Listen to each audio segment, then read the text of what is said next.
doing? Good. Oh, come on, it's Monday morning. That's exactly why I'm doing terrible. I know. Well, hey, thank you, Mrs. Burr, Mr. Brown, for letting me come in and talk to you guys. So, as Mrs. Burr said, I used to teach 6th grade, actually, math and science outside of Grand Rapids, and saw the power of technology. However, in my classroom, I didn't have devices like you're going to have in a year or two, right? Because they really didn't exist. But now we've got all sorts of different devices, right? How many of you have your own device that's connected to the internet, whether it's a smartphone, an iTouch, an iPad? Okay, so you guys are already involved in all that, right? You're using it on a regular basis. However, how many of you go home and you use it for educational purposes? That's good.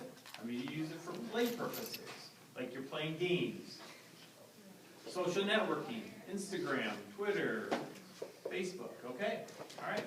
So, the thing is, you're going to be helping. You're not going to select it, but you're going to help in choosing a different device, or a device here at the middle school, okay? And some of you have some past experiences, right? How many of you were in an iPad pilot classroom at all? Yeah? What grade was that? 6th grade with Mrs. Kipling? Taylor. Mrs. Taylor. Okay, good. With the iPads, right? Okay. How many of you have been exposed or have used the Chromebooks a little bit? Okay, good. So many of you have some familiarity. So in a little bit, I'm going to ask you to ask me questions, but I want to go back to what you guys talked about on Friday, and that was with Mr. Ely. So can anybody kind of bring up to speed? What were the things that Mr. Ely talked about and covered with you on Friday? Yes, thanks, We Raising. kind of talked about like what we are looking for in the device, like the battery life or how much storage it can and stuff like that. Okay, good. Between iPads and Chromebooks, right? And kind of MacBooks and like the Samsung tablets and stuff like that. Okay, All good. those kind of things. So a bunch of different devices. Good. All right. What other stuff did you guys cover with them? Yes.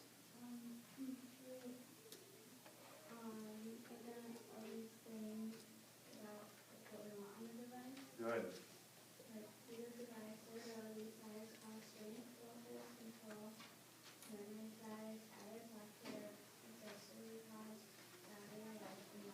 Okay, so those are all things that you had questions about or that you wanted on the device? You know? Anybody remember? Were those things that you just had questions about? Both? Okay, all right. So if I can, I might refer back to your list. Okay. So the iPads. How many of you have an iOS device? An iPad, an iTouch? Okay, maybe that iPhone. All right. How many of you have an Android phone? All right. How many of you, anybody have a Chromebook at home? A couple of you? All right. So, of course, the iPad's been around for a long time, right? And really the iPad kind of got a lot of things started. And so everybody looks at the iPad and they say, oh man, this is a great device. And so a lot of schools started buying this. But there are some limitations to it, okay? So we're going to go through some of those limitations in just a little bit. Then all of a sudden the Chromebook came along. And the Chromebook is also a really good device.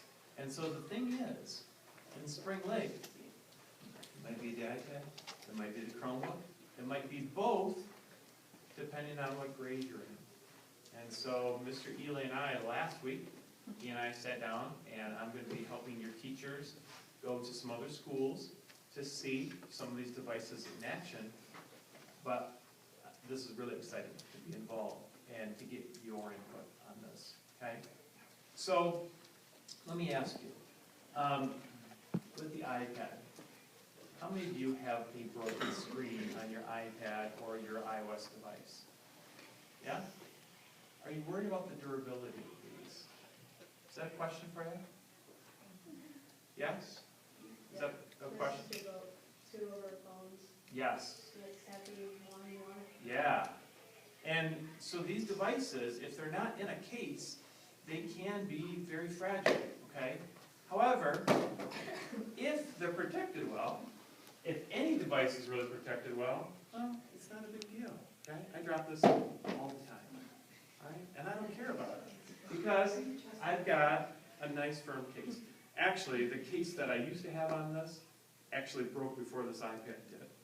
In fact, can you see those little dents right in the corner there? This thing has been dented up so much, all the corners are bent a little bit, but it's still the same iPad, okay? Now, the Chromebooks, for those of you who have seen the Chromebooks, have you played around with those a little bit? Any negatives to those that you've seen just in using them? Yes? The keyboard is like really small. Yeah, it's a small keyboard, right? And I'll ask you about the keyboard on the iPad. But were they the silver ones that you guys have used? No? How many of you have used the silver Samsung ones? Okay. What's the one that you use? We use the black ones that say Chromebook or ThinkPad on them. Okay, ThinkPad ones. So there's a bunch of different Chromebooks, and they come in different sizes. From smaller ones that are about the size of the iPad, to now they're making larger ones, okay? So when you think of a Chromebook, don't think of just those silver ones, those silver Samsungs, or just the ThinkPads. There are a bunch of different ones out there, right? So let's talk about the differences. I want to ask you, when you think of an iPad, what do you normally use on an iPad as far as the programs? What are those called? Yes?